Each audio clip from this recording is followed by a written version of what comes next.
Selamat malam, Namo Buddhaya. Apa kabar? Apa kabar? Apa kabar? Berarti udah pada bangun.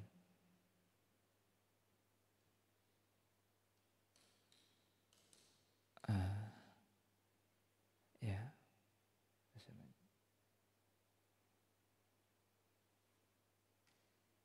Yang bawah, yang bawah. Ada sebelah sana. Pojok sana.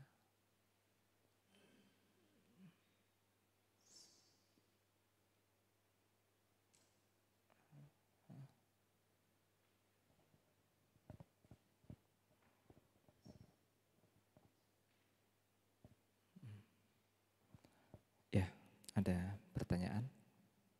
Ada yang ditanyakan? Ini malam ini kayaknya aneh gina-gina. Banyak anak-anak ya. Banyak anak-anak. Boleh. Yang anak-anak pun boleh bertanya. Kalau mau tanya. Atau Bante yang bertanya.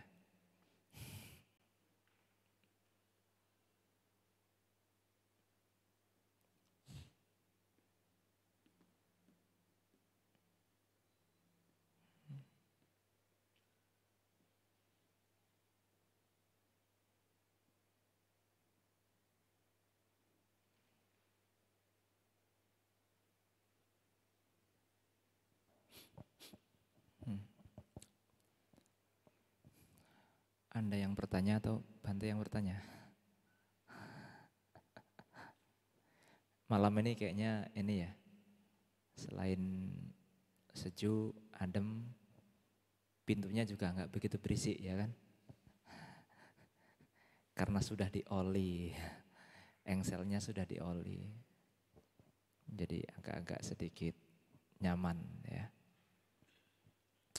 Dulu pas waktu masih di belakang, waktu saya zaman-zamannya masih sama Nera itu mungkin sekitar ya 12 tahun atau 10 tahun yang lalu gitulah. Sama seperti itu. Apalagi banyak dulu ya. Dulu wihara tidak berkembang seperti sekarang.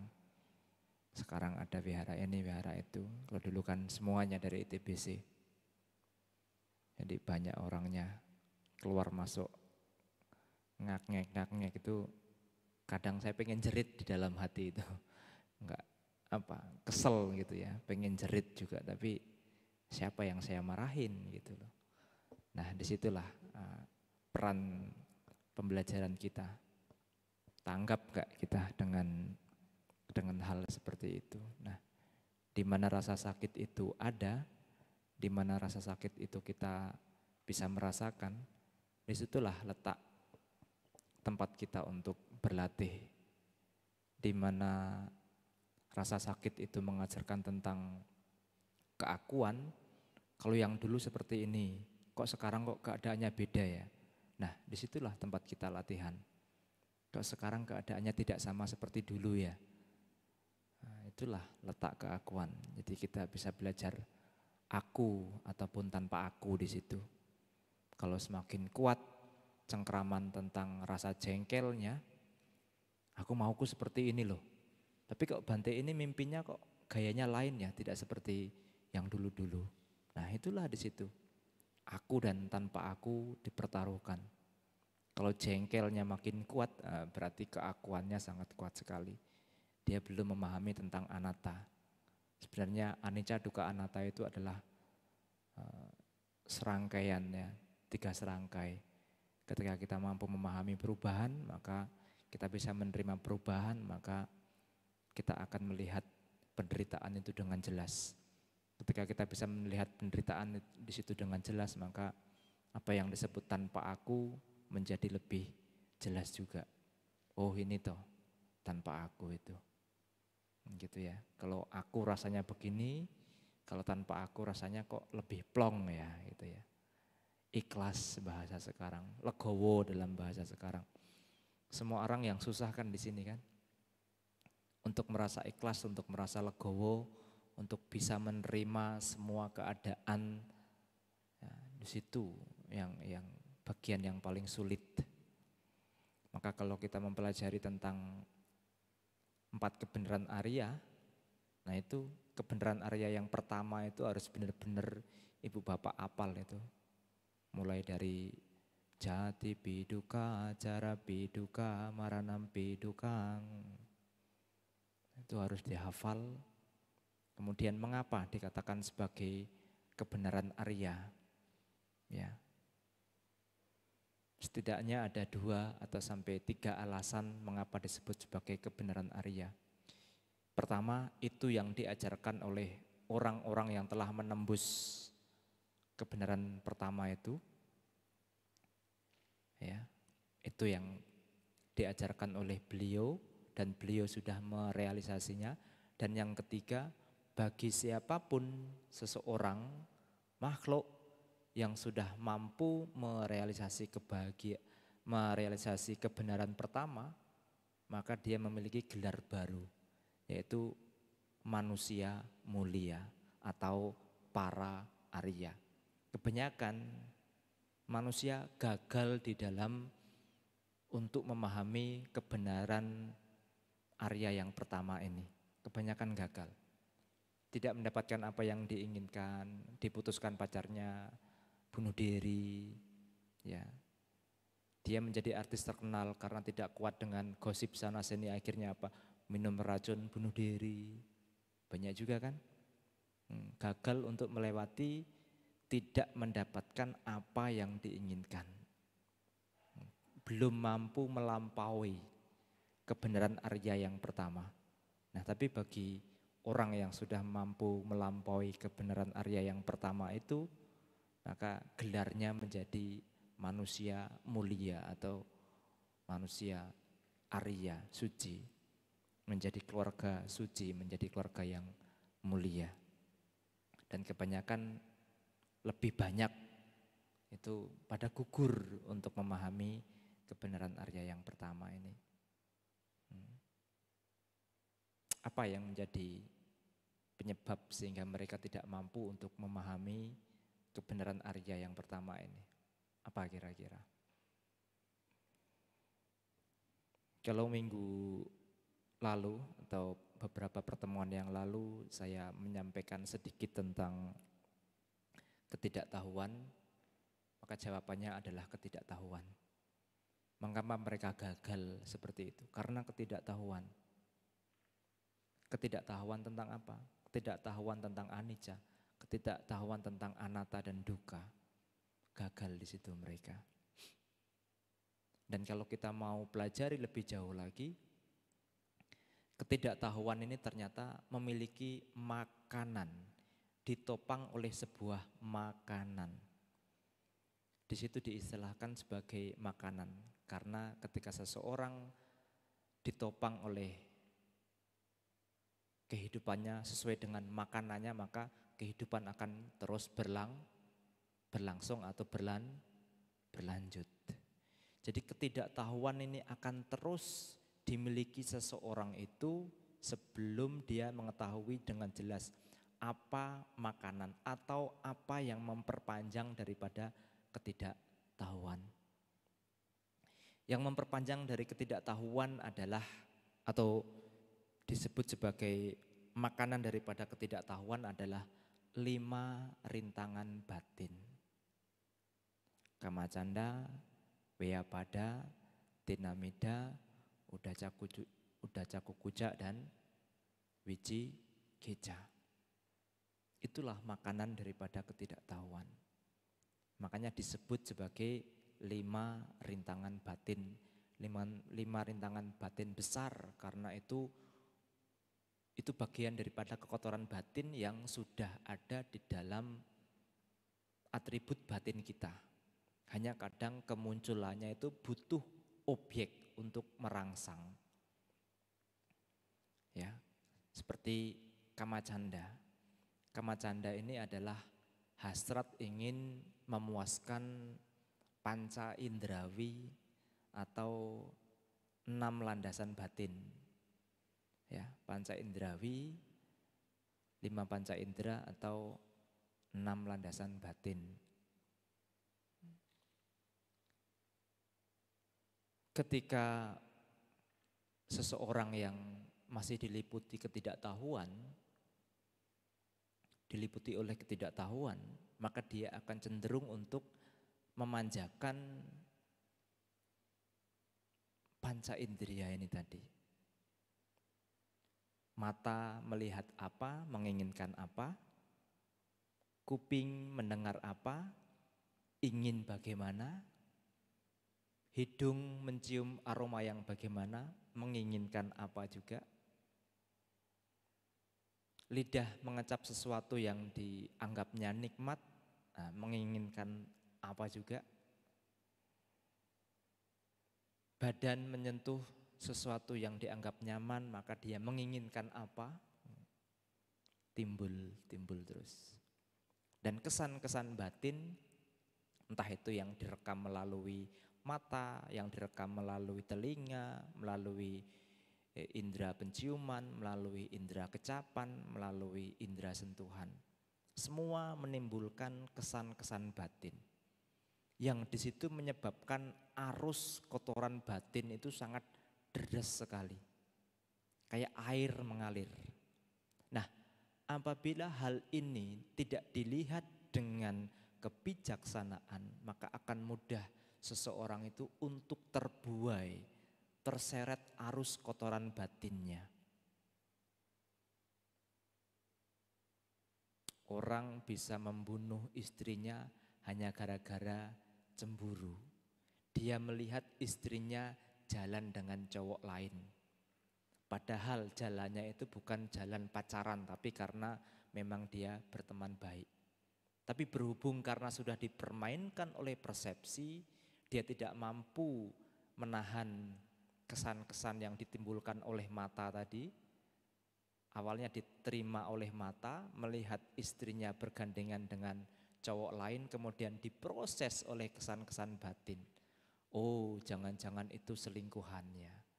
Oh, jangan-jangan itu mantan pacarnya yang belum mampu ia lupakan. Terus dipermainkan oleh persepsi. Alhasil apa? Pertengkaran terjadi. Alhasil apa? Perceraian terjadi. Alhasil apa? Anak terlantar. Alhasil apa? Ada yang sampai dibunuh, terjadi pembunuhan atau pelanggaran sila yang pertama. Memang objek dari panca indera ini sifatnya sangat cepat sekali. Loncatan dari mata pindah ke telinga, telinga pindah ke kesan-kesan batin itu sangat cepat sekali. Contoh misalnya, pada awalnya dia tidak ada rasa ingin membunuh seseorang. Tapi gara-gara terpaksa muncullah niatan tersebut. Pada awalnya dia tidak ada rasa ingin membunuh seseorang. Karena keadaan terpaksa maka dia timbul yang namanya ingin membunuh seseorang. Berarti permainan antara keinginan atau keserakahan pada awalnya batinnya netral. Santai sebelum ketemu objek. Karena gara-garanya ketemu objek yang memungkinkan mereka itu untuk mengambil tindakan, bahkan sampai ke pembunuhan, itu bisa sangat cepat sekali. Awalnya memang tidak ada, awalnya netral. Tapi karena keadaan yang memaksa dia, akhirnya apa? Pembunuhan itu bisa terjadi, atau pencurian itu bisa terjadi, atau perzinahan itu bisa terjadi, atau kebohongan itu bisa terjadi, atau pelanggaran sila yang kelima, mabuk-mabukan itu bisa terjadi. Cepat sekali. Dari perasaan yang netral, batin yang netral untuk menjadi batin yang serakah itu cepat sekali. Seperti kayak jentikan jari. Seperti kayak kilatan cahaya. Seperti itulah cepatnya. Bahkan lebih cepat daripada kilatan cahaya. Awalnya saya tidak ada rasa benci nih saat meditasi tenang. Budo, nyaman enak nih. Hei, tiba-tiba ada orang meletakkan kunci, kletek.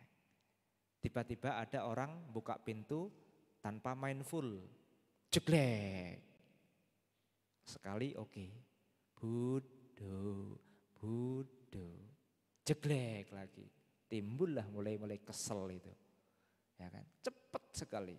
Dari mulai tenang, nyaman untuk ke kesel itu sangat cepat sekali. Dari mulai batin tenang untuk batin keserakah itu sangat cepat sekali. Pernahkah kita menyadari hal itu? Jadi kita selama ini sudah terbuai, sudah terbiasa oleh pemanjaan daripada panca indera kita, kama canda kita.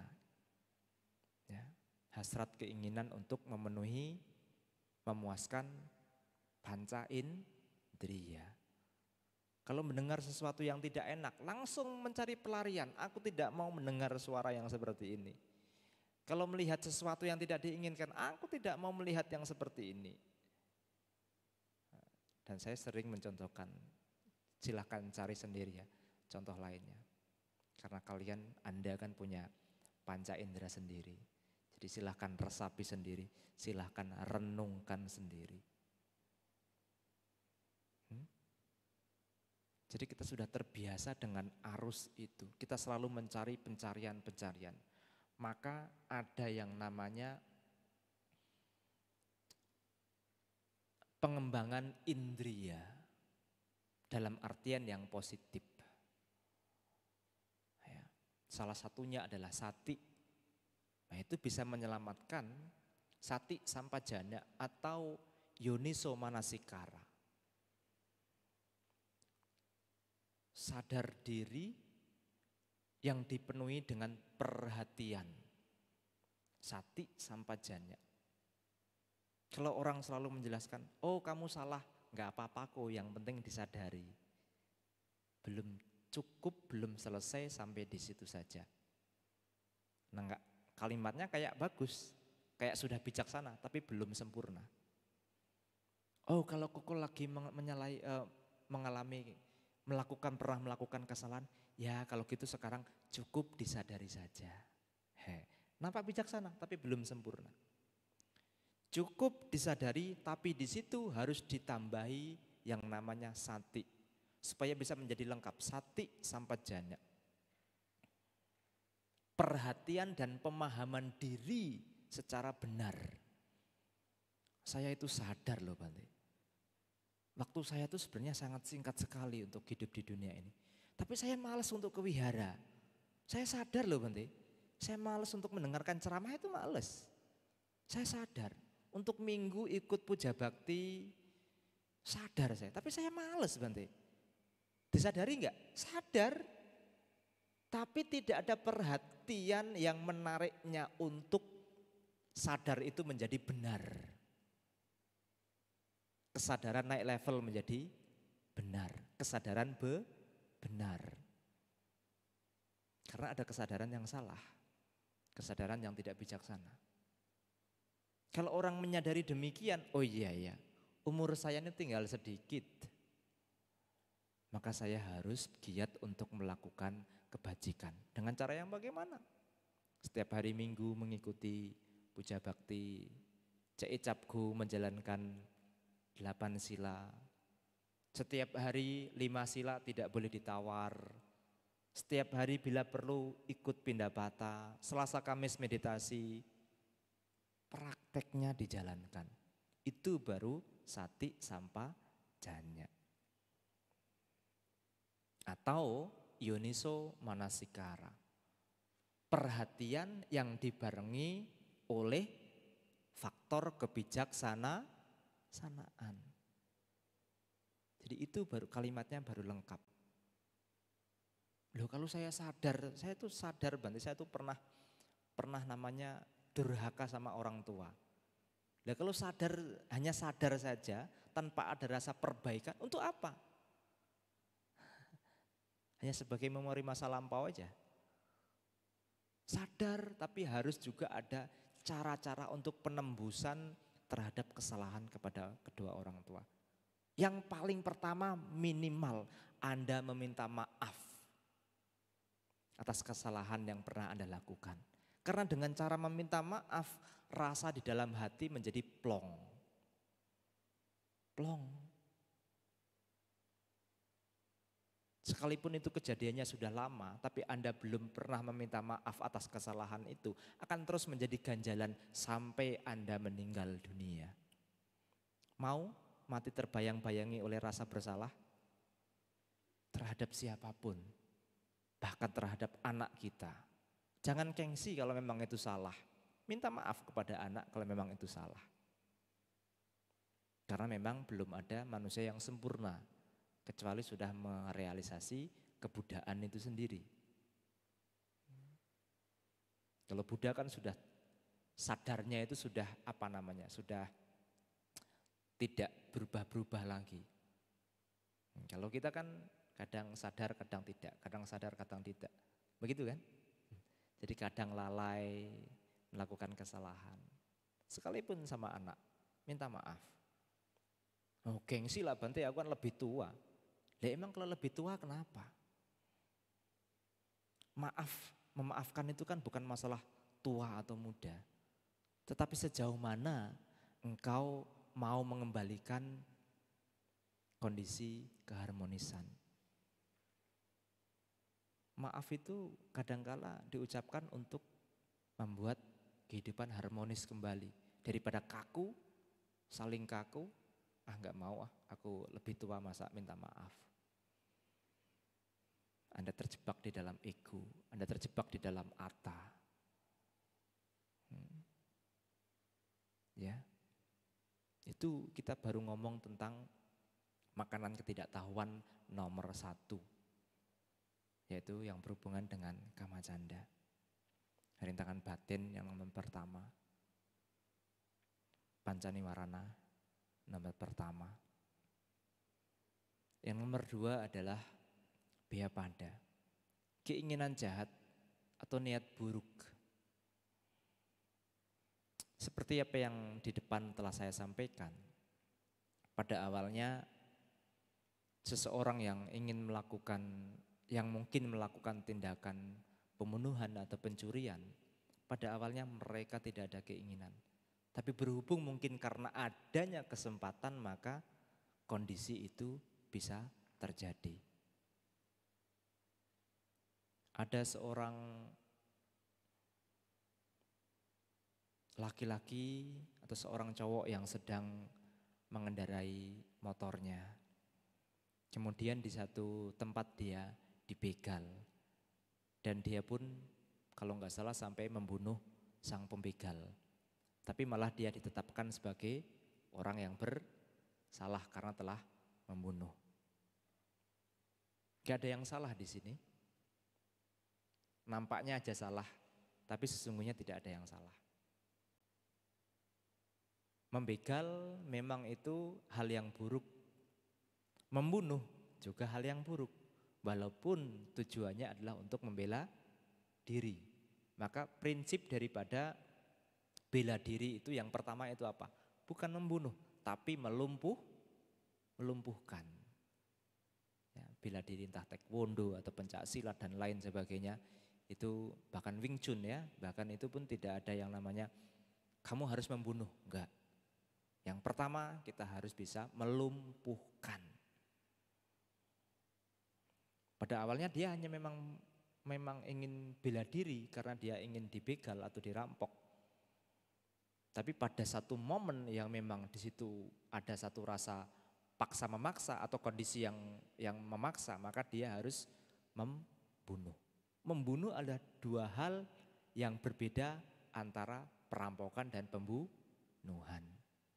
Jadi polisinya menetapkan dia untuk menjadi tersangka yang tidak ada masalah juga. Kalau dilihat dari sisi hukum Buddhisnya. Karena kan cepat sekali. Pada awalnya dia tidak ada rasa ingin membunuh nih. Gitu kan. Tapi karena merasa terdesak terus akhirnya muncul. Orang ini kalau nggak saya bunuh dia membahayakan saya. Antara dia yang saya bunuh atau saya yang terbunuh. Begitu kan. Nah, itu sudah hukum tentara kalau seperti itu. Itu yang berlaku hukum dunia lagi. Hukum negara, hukum tentara. Tentara itu kan kalau ada musuh itu kan antara kamu yang dibunuh atau saya yang membunuh. Begitu kan? Kalau lagi terjadi peperangan. Tapi kalau dilihat dari sisi loba, dosa dan moha, nah itu rentetannya itu sangat sangat cepat sekali. Loba, dosa dan moha. Orang yang dirampok pada awalnya kan tidak punya kebencian. Gara-gara dia dirampok di depannya baru muncul yang namanya kebencian. Lahir pelan-pelan. Cepat membludak. Gitu kan. Tapi Bante kalau misalnya dia tidak membunuh, dia yang dibunuh loh Bante. Memang sudah karmamu kok. Kenapa pun kamu juga pulang malam-malam ya kan. Udah tahu pulang malam tempat yang sepi, kenapa kamu gak punya teman, gak mencari teman. Berarti sadar dan perhatiannya untuk hal itu dia di situ ada kurangnya, lalai. Sudah tahu pemerintah menerapkan peraturan jam malam, rawan begal dan lain sebagainya misalnya. Dia tetap aja menerobos. Jadi keinginan jahat bukan karena murni karena adanya niat, tapi kadangkala adanya kesempatan. Niat tanpa adanya kesempatan ya mungkin akan pupus. Ada niat, ada kesempatan, kondisi mendukung, ya sudahlah terjadi. Ya kan? Terjadi. Pada awalnya saya nggak ingin nih ke klub malam untuk mabuk-mabukan. Nah, berhubung di luar rumah ketemu sama temen, ya kan, kebetulan temen ini pandai sekali merayunya. Daripada saya bengong-bengong di rumah dimarahi istri, ya udahlah cari hiburan. Sampai ke tempat hiburan malam, mabuk-mabukan deh, gitu kan. Awalnya nggak ada niat, dia ingin mencari hiburan keluar. Tapi karena ketemu temen yang salah, akhirnya apa? Dia ikutan salah. Jadi niatan jahat terjadi, keinginan jahat terjadi. Ya, bea pada. Tinamida yang berhubungan dengan kelambanan dan kelesuan atau kemalasan itu sendiri. Ngapainlah Selasa Kamis ke wihara, apalagi hujan nih ya. Enakan tidur di rumah deh ya.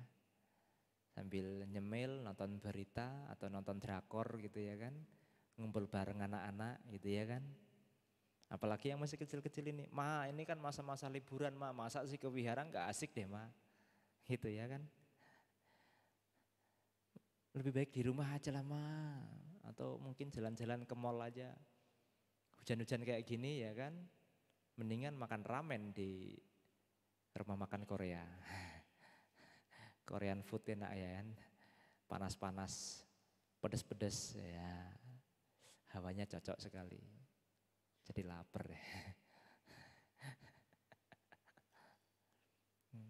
Jadi kelambanan dan kelesuan itu juga kadang membuat batin jadi tidak maju. Kita terus diselimuti oleh kemalasan. Tinamida. Yang keempat adalah udacak kukucak. Batin yang gelisah, batin yang tidak bisa tenang, resah gelisah, khawatir, dipenuhi dengan kekhawatiran. Kekhawatiran itu adalah satu hal yang bisa dikatakan sebagai faktor mental yang negatif. Karena dia khawatir, mengarah pada sesuatu hal yang negatif. Itu juga harus dihindari. Harus dihindari. Yang nomor 5, apa ada yang tahu? Wiji atau keraguan. Keraguan terhadap apa? Terhadap praktek itu sendiri. Praktek meditasi itu sendiri. Benar gak sih dengan meditasi yang saya jalankan selama ini itu bisa mengikis kekotoran batin saya dan menuntun saya hingga ke pencapaian nibbana? Benar gak sih ajaran Sang Buddha ini? Sering kan saya memberikan satu contoh. Kita sering bilang Sanghang Saranang Gacchami, Tapi kalau masalah terjadi, apa yang Anda cari? Paranormal, orang pinter, ya kan? Ketika yang Anda cari paranormal, orang pinter, ini menurut pengaduan mereka ya, yang sering datang ke sini. Bante, saya punya masalah seperti ini, kemudian saya cari orang pinter atau paranormal. Akhirnya memberikan solusi seperti ini. Katanya saya sedang diguna-guna oleh lawan bisnis saya atau teman saya. Saya diguna-guna, saya disatet. Akhirnya apa?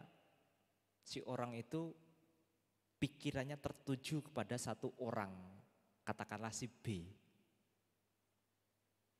Belum saja, belum ketemu solusinya saja, Anda sudah diajak untuk membenci. Tidak, Bu. Si B ini gara-gara si B ini makanya usaha saya tidak lancar. Oh, kurang ajar kamu ya. Jadi masalah satu belum kelar, Anda sudah diajak untuk membenci orang lain. Karena apa? Anda salah perlindungan. Coba kalau carinya ke Biku Sangga, kan nggak mungkin kan? Oh, kok kamu disatet oleh orang situ deh. Balas saja kok ya. Gak ada yang kayak gitu kan? Kita hanya menjalankan atau menyarankan, yuk berbuat baik sambil diiringi dengan pelimpahan jasa. Itu adalah perlindungan yang tertinggi sesungguhnya. Memang simple, tapi sayang karena keraguan-keraguan menutupi seperti itu, akhirnya apa? Anda salah jalan. Anda pergi ke orang normal, Anda pergi ke orang pinter. Nah, dia yang pinter, dia yang normal, berarti Anda yang tidak normal, Anda yang tidak pinter. Atau Anda yang tidak bijaksana. Ketika dikasih solusi seperti itu, malahan apa yang terjadi? Tidak karu-karuan. Pikiran negatif terus berkembang, ketemu teman yang kamu anggap sebagai pembawa sial itu juga nggak enak kan, nah, kurang asem nih gitu kan. Makin nggak enak, makin resah dan gelisah, lengkap deh apa yang namanya pancaniwarana itu tadi, lengkap kalian miliki. Kamacanda, Beapada, Tinameda, Uda Cakukuca, Wicikica, lengkap di situ. Karena apa? Karena Anda sendiri salah mengarahkan diri Anda. Ya sudah, ketika kita sanghang saranang gacami, ke wihara cari bantainya. Dan kenapa sih kita harus anti terhadap perubahan itu? Bukannya Buddha yang mengajarkan tentang hal ini. Buddha ada atau tidak di dalam Dhammaniyama Sutta? Buddha ada atau tidak, muncul di dunia ini atau tidak, hukum perubahan akan terus terjadi.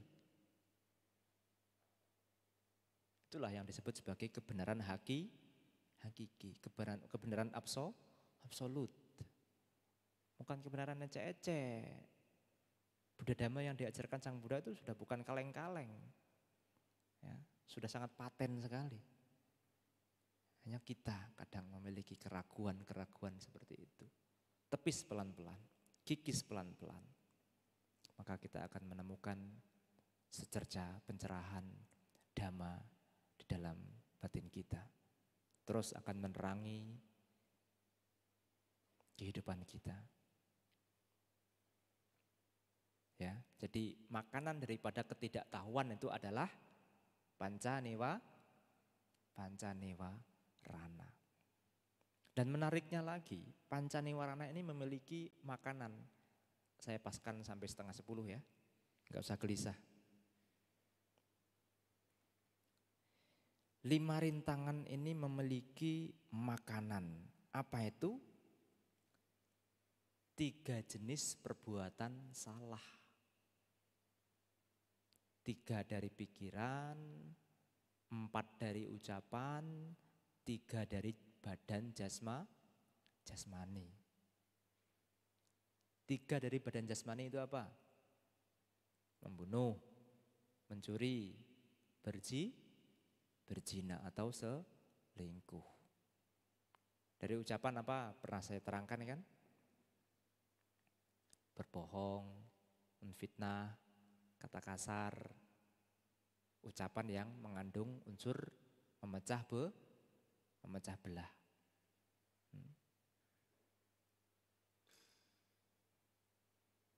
Dari pikiran apa? Pikiran yang dipenuhi dengan niat jahat. Loba, singkatnya adalah loba, dosa, dan moha. Itu makanan daripada 5 rintangan batin. Lengkap kan? Ini masih banyak nih, mau saya teruskan enggak? Dan 3 jenis perbuatan salah ini juga memiliki makanan. Terus ditopang oleh makanannya.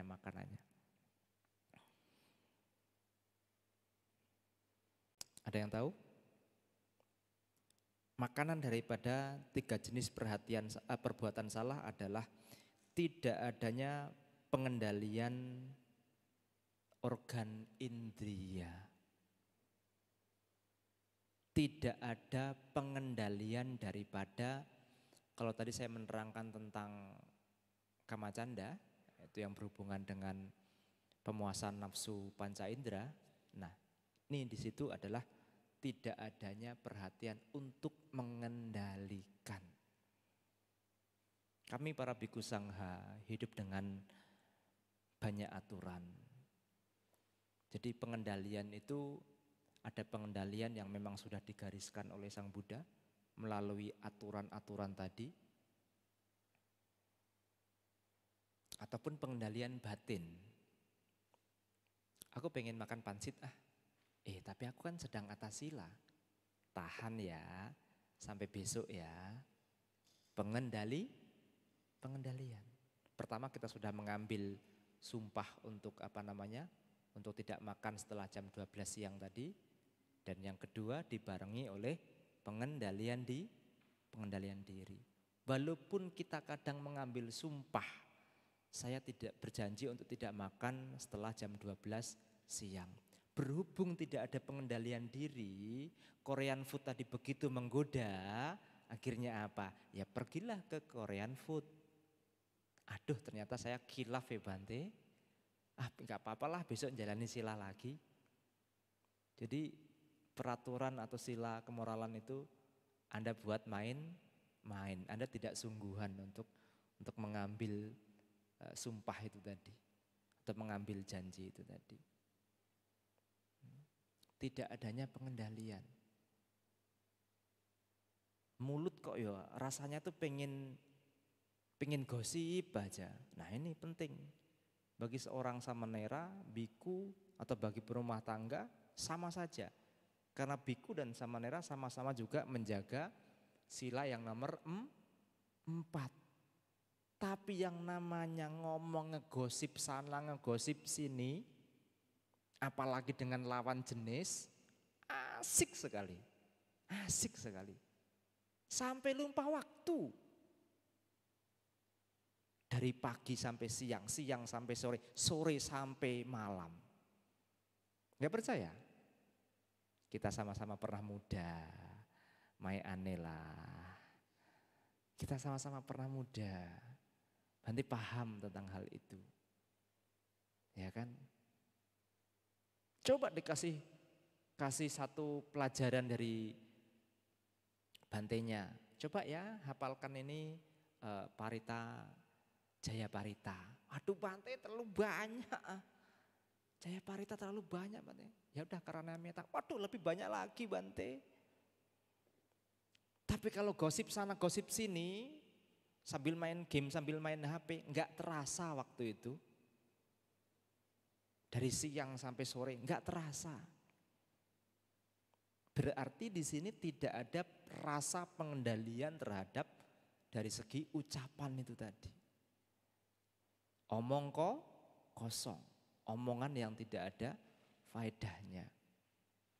Ya awalnya kan kita rapat Bante. Awalnya 5 menit, 15 menit aja rapatnya. Selebihnya gosip semua.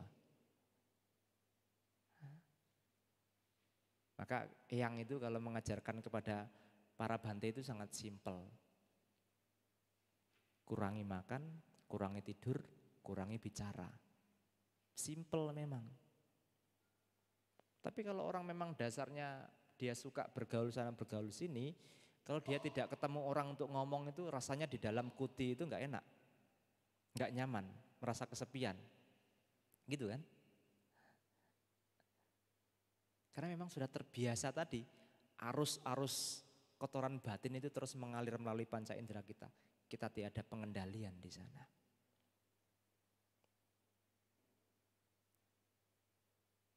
Ketika seseorang sudah mau mengambil musawadah wiramani, harusnya paham tentang hal ini. Ya, itu komitmen Anda sendiri. Bukan saya kok. Anda mengambil sila, Anda minta menjadi samanera, Anda minta menjadi seorang biku, itu kan karena lahir dari diri Anda sendiri. Bukan orang lain. Kalau seperti Bante ini kan sifatnya sekedar kompor mengkompori aja, ya kan? Hanya sekedar kompor meleduk aja. Ya kan? Pas waktu nanti saat hari C.I. Capgu, Bante saya ingin menjalankan 8 sila, izinkan saya untuk memohon sila kepada Bante. Nah, Anda sendiri kan? Anda harus komitmen dengan apa yang Anda ambil. Hidup itu kan soal komitmen. Memang perubahan itu nyata, tapi komitmen juga harus kukuh. Ya, kalau komitmen nggak ada, bodhisattva nggak akan pernah lahir. Acanca tidak akan pernah lahir, Acanman tidak akan pernah lahir, Mahasi Sayadaw tidak akan pernah lahir. Sehingga kita mengenal kebaikan-kebaikan dari beliau-beliau. Sukong tidak akan pernah lahir, Eyang tidak akan pernah lahir. Karena adanya komitmen, makanya kita mengenal Eyang, kita mengenal Sukong, kita mengenal guru-guru besar lainnya. Karena ada komitmen, beliau berkomitmen. Nah itu kita cukup belajar dari komitmen beliau. Ya, tidak adanya pengendali, kemana-mana tidak ada pengendalian itu. Bahkan seorang biku, seorang samanera itu dikasih perenungan. Di dalam buku Dhammawibangga itu dikasih perenungan. Hei, sadar posisi kamu, bentuk kamu, cara hidup kamu. Ya kepala pelontos pakai jubah seperti ini tentu sudah berbeda dengan umat awam. Mulai dari cara berpikir, tutur kata, perbuatan jasmani harus berbeda. Kalau dulu masih umat awam masih liar, sekarang sudah pakai jubah, ya berusaha untuk dibatasi. Itu memang ada perenungan seperti itu bagi seorang biku ataupun samanera baru berlaku.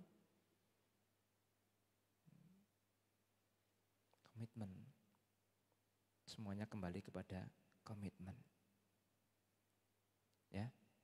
Udah jam 9:30 dan sebenarnya masih banyak tentang makanan dari mulai ketidaktahuan memiliki makanan yaitu apa tadi? 5 rintangan batin. 5 rintangan batin juga memiliki makanan apa itu tadi? 3 jenis perbuatan salah. 3 jenis perbuatan salah memiliki makanan apa itu? Tidak adanya pengendalian diri. Dan tidak ada pengendalian diri, masih ada makanannya. Tapi mungkin saya sampaikan di lain kesempatan ya.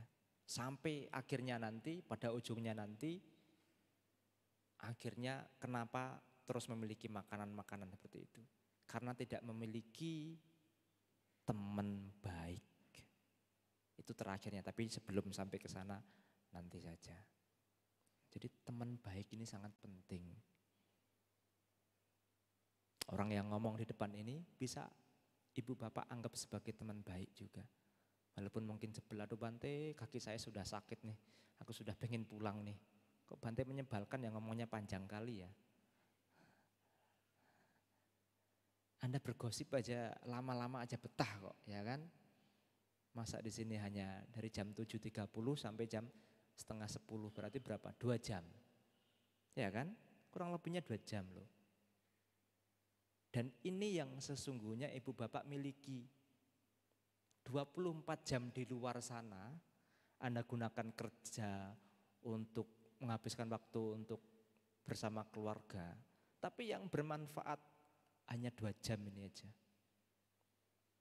praktek Anda dalam meditasi dan mendengarkan ceramah. Ini aja yang Anda, yang waktu yang sesungguhnya Anda miliki. Berarti 22 jam lainnya kemana? Terbuang sia-sia. Yang benar-benar inti ya ini 2 jam ini aja. Yang nantinya akan menemani Anda dimanapun Anda terlahir, dimanapun Anda meninggal nanti. Ya hanya ini aja. Ya, makanya yang di depan ngomong pun gak bosen-bosen. Emang gampang ngomong ya. Harus banyak referensi ini itu. Emang dipikir gak capek? Capek juga. Makanya kalau berdiri kadang pincang-pincang. Laule. Ya, udah ya, itu yang dapat saya sampaikan. Atau ada keraguan mengenai apa yang saya sampaikan? Waktu 5 menit untuk menjawab.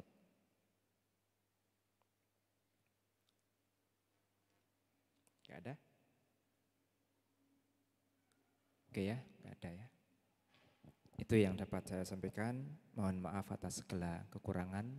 Akhir kata, Sabbe Sata Bhavantu Sukhitata. Namo Buddhaya.